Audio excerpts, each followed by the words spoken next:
Right. So it's, Right, it's in this. It's already in the ordinance. Yeah, Right. yeah. Right, so they'll give the committee an opportunity to see that, to see that it's been talked about before, to see some other options in the different revisions that have been brought forth.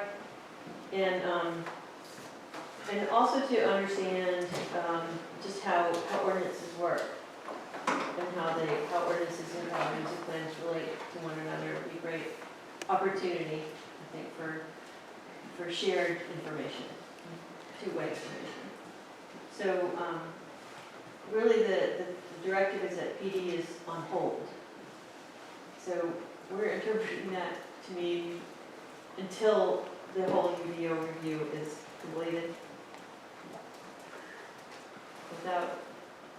Unless the committee. well, I think it depends on how it comes up in the process. So we're Yeah. not trying to control that committee's charge, and that's what we're still trying to work out the details of exactly, initially we're thinking they're not going to be going through the ordinance line by line. The intention is for them to really be looking at the larger topics, the significant topics that are before the town, and helping to advise and direct on that. And so I wouldn't want to say quite yet that they may not get to the PD sooner instead of later in that process, and try to address it earlier in that process or midway through the process. I think that's unknown, but I think the point is here that nothing's going to be adopted directly on plan development for quite some time. Yeah. Well, and this kind of takes the very, very obvious and very strong and meaningful input from the citizenry into the process, into the whole process, not just the PD, but let's step back and look at the whole ordinance and understand how ordinances work, what our other districts are doing. Right. So we're on hold for a while. Long while. As far as plan development, yes. And the comprehensive plan is going to take a lot of work. So the next, is that right, the next? Yeah. Issue? Other business? Well, actually, I want to address the comprehensive plan as a separate Oh, issue, because the town received a request to amend the comprehensive plan to set density at 0.73 units an acre forever and for all zoning districts. So we don't have a process for amending the comprehensive plan. The comprehensive plan itself says that while there may be circumstances that warrant review of or amendment of the comprehensive plan, it's supposed to be a fairly static document. So it's been my recommendation that we separate the density issue from the comp plan amendment. And in fact, actually not my recommendation, council, there was a fee, we have a fee schedule for amending the comprehensive plan. It was council's wish that we return the fee. We shouldn't have to charge the citizens a fee to hear their input. So the input is a request to consider 0.73 units an acre.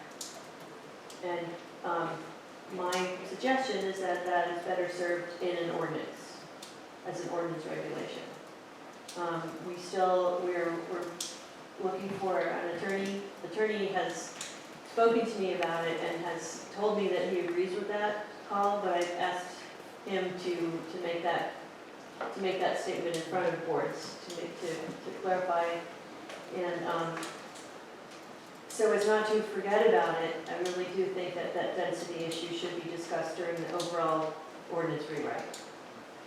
When it comes time to amending a comprehensive plan, there is, and I included this list of this process, that is quite a much longer process that I really think should be done eventually for the comp plan. It is aging, so it's 7 years old. But before deciding that it's in need of amendment, there's a lot of questions we can ask ourselves to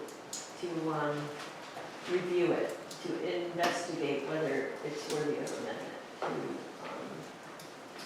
intensely decide. And then, if it is worthy of amendment, do you go back to a whole redo, or just amend a piece, or, so this process, it starts with a committee reconvening, and first asking these questions, like, does the plan line up with the town's vision statement? Is the plan being used by all parties that are described in the introduction of the plan, and if not, why? Are there current planning initiatives that should be incorporated into the timeline of the plan that aren't in there? Does the ordinance follow the comprehensive plan? There's sample growth issues in the plan. We should review those and decide if they're still relevant, and are there other major growth issues that aren't covered. Update data, map atlases, growth factors analysis, all of that sort of thing. Look at the implementation update. We have a format that we haven't used in a while, but it's a kind of a lists all the action items and whether or not they've been accomplished and when. We look through that. What have we done in the action items? Have we been following those, and why that we have or not? Just really looking deeper into it. And of course, statutory changes that might have to it, that most of statutory changes influence the development ordinance, but there are some that may be in the comp plan. For instance, we can no longer put design standards on 1 and 2 family residences, and the comp plan has some attractive community appearance and community character standards that would tell us that we should have those kinds of design guidelines, but we can't per se. We have to work it into some kind of design-based ordinance or some other way at it anyway. And I just, maybe overthinking it, but I feel like it was a long public process, and a comprehensive plan does represent a community's vision.